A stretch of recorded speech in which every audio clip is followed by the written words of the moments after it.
ఎండలో ఎండబెట్టిన మామిడికాయ బద్దల్లాగా మొహాలలా మాడిపోయాయేంటి? ఏమైంది బంగారం?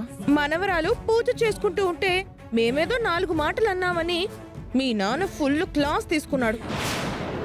మీకు అప్పుడప్పుడు పడుతుండాలి, లేదంటే మీరు మాట వినరు. బావా, నువ్వు ఇందాక అడిగిన ప్రశ్నకు ఇప్పుడు సమాధానం చెప్తాను, విను. అవని ఏ తలం చెవైతే తీసుకొని వెళ్ళిపోయిందో కానీ డూప్లికేట్ తలం నా దగ్గర ఉంది. అవునా? ఎస్. నీకు ధైర్యం ఉంటే నాతోరా, ఇద్దరం కోటలోకి వెళ్ళి అమ్మను ముక్కు పుడకని సాధించుకుని వద్దాం. హ, మన వలన సంపాదన ఎటూ లేదు, ఇంటికి మంచి పేరైనా వస్తుంది. జీవితంలో మొట్టమొదటిసారి గొప్ప మాట అన్నావు. పద వెళ్దాం. Ladies bye. బావా పద. పద. చూద్దాం చూద్దాం, అక్కడికి వెళ్తే తెలుస్తుంది కదా. అసలే వీళ్ళది వరస్ట్ కాంబినేషన్. ఏం చేసుకుని వస్తారో ఏంటో.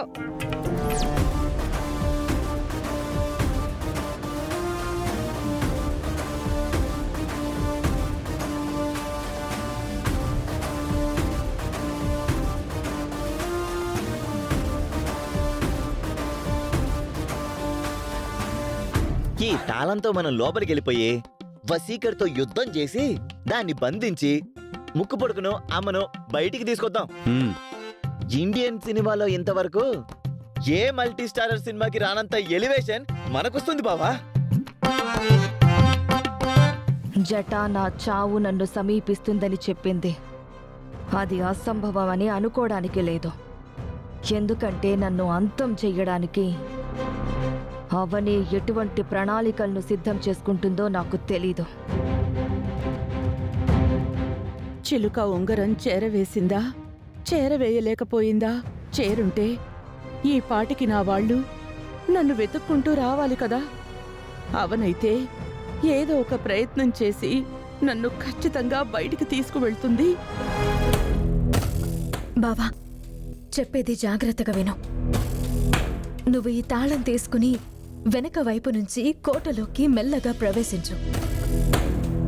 నేను కోట ముందే ఉండి వశీకరణను డిస్టర్బ్ చేస్తుంటాను, డైవర్ట్ చేస్తుంటాను. ఈలోపు అత్తయ్య ఏ రూమ్లో ఉందో కనిపెట్టి అత్తయ్యని తీసుకుని బయటికి రా. వశీకర సంగతి తర్వాత నేను చూసుకుంటాను. సరే అవని, నువ్వు చెప్పినట్టే చేస్తాను. చూడవని, ఈలోపు నువ్వు తొందరపడి లోపలికి వెళ్ళకు. అనవసరమైన రిస్క్ తీసుకోకు.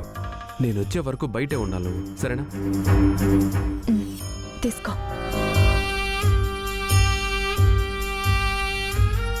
జాగ్రత్త.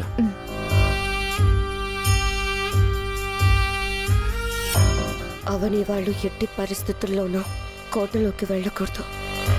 ఏదో విధంగా అడ్డుకోవాలి.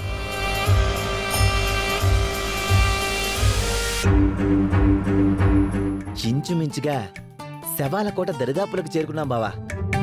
మనం మెయిన్ ద్వారం నుంచి కాకుండా మరో ద్వారం నుంచి వెళ్ళాలి.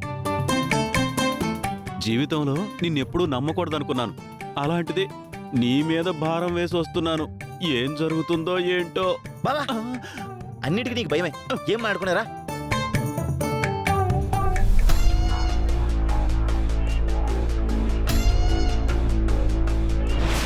బావా,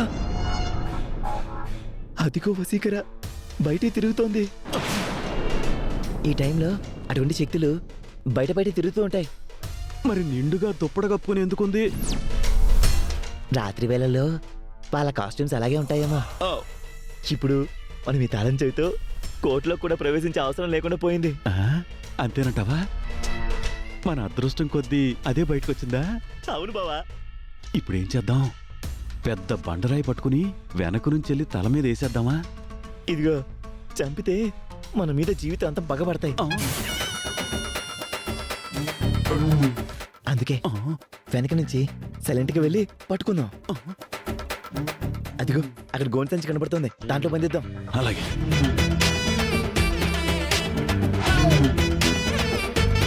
అవని వాళ్ళు కోట దగ్గరకు ఇంకా చేరుకోలేదా? నాకంటే ముందే వచ్చారు కదా. మధ్యలో ఎక్కడో తప్పిపోయి ఉంటారు. పద బావా.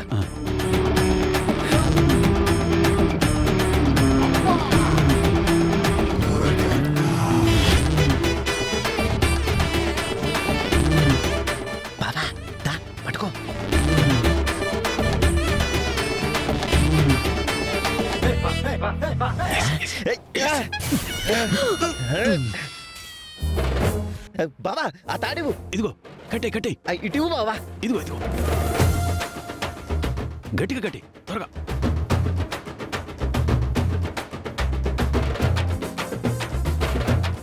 బావా బావా మొత్తానికి ఎంతకాలానికి వసీకరం మనకి దొరికింది. ఇంకా దీని సంగతి తేలుద్దాం. ఇప్పుడు నేను మాట్లాడకూడదు. మాట్లాడితే నా గొంతు గుర్తుపడతారు. ఈ సమయంలో ఈ పనికి మాలిన వాళ్ళు ఎందుకు వచ్చారు? ఇప్పుడు వీళ్ళు ఏం చేయబోతున్నారో చూద్దాం. దాన్ని బట్టి డెసిషన్ తీసుకుందాం. వసీకరణి దిగ్విజయంగా బంధించాం. ఇప్పుడు ఏం చేద్దాం? ముందుకి నుంచి తీసుకొని రావి చెట్టు దగ్గరికి వెళ్దాం పద. అయితే పట్టు. లేపు. పద. అబ్బో వసీకర బాగా బరువుగా ఉంది. మనం చూసినప్పటికంటే ఈ మధ్య బాగా లావైనట్టు. దయ్యం డైటింగ్ చేస్తుందా? మూసుకొని పద. పద.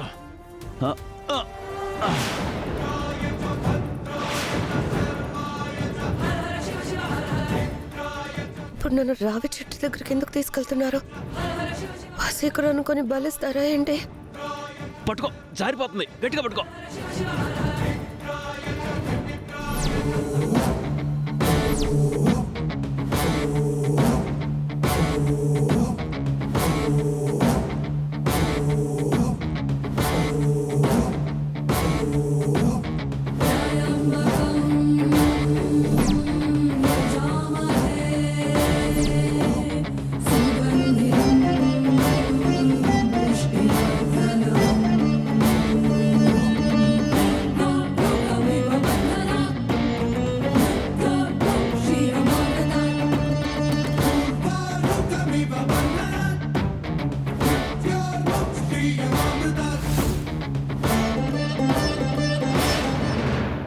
ఏ రూపంలోనూ మృత్యువు నా దరికి చేరకూడదు.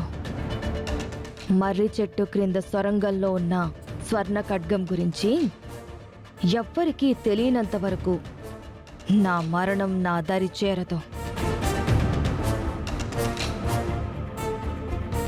వశీకరా, ఇప్పుడు నిన్ను బయటికి రప్పిస్తాను. అందుకు కావలసిన ఏర్పాట్లను చేసుకుని వచ్చాను.